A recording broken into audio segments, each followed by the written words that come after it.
I have a Ford Explorer here, but it kind of looks like an animal hit because there's no real scratches or anything. Alright, I have a Ford Explorer here. I don't know if something came up on this one going down the road or something fell on it, but it has some damage to the roof.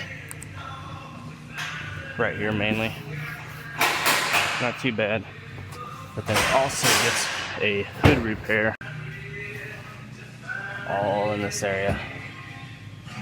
I don't know for sure, but it kind of looks like an animal hit because there's no real scratches or anything. It looks like an animal might have bounced across the top of the car.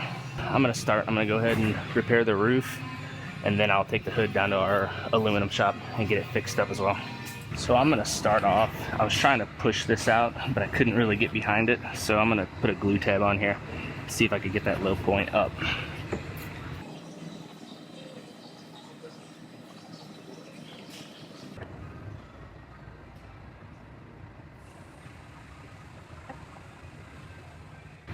So those glue tabs just aren't gonna cut it.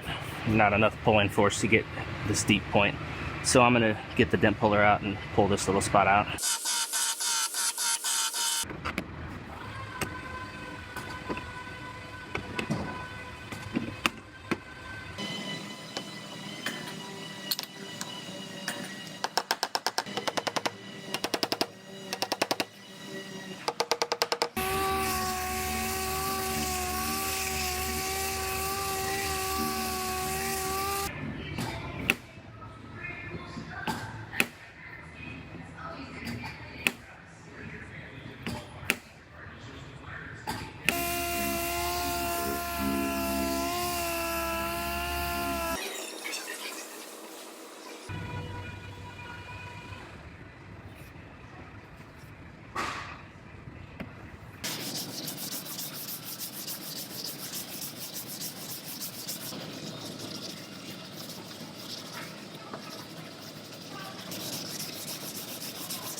I have this aluminum hood here now. I tried to work some of these dents out from the backside with my PDR rods, but they were too sharp, not really getting them very well, so I'm going to use a couple studs to pull these dents out the rest of the way.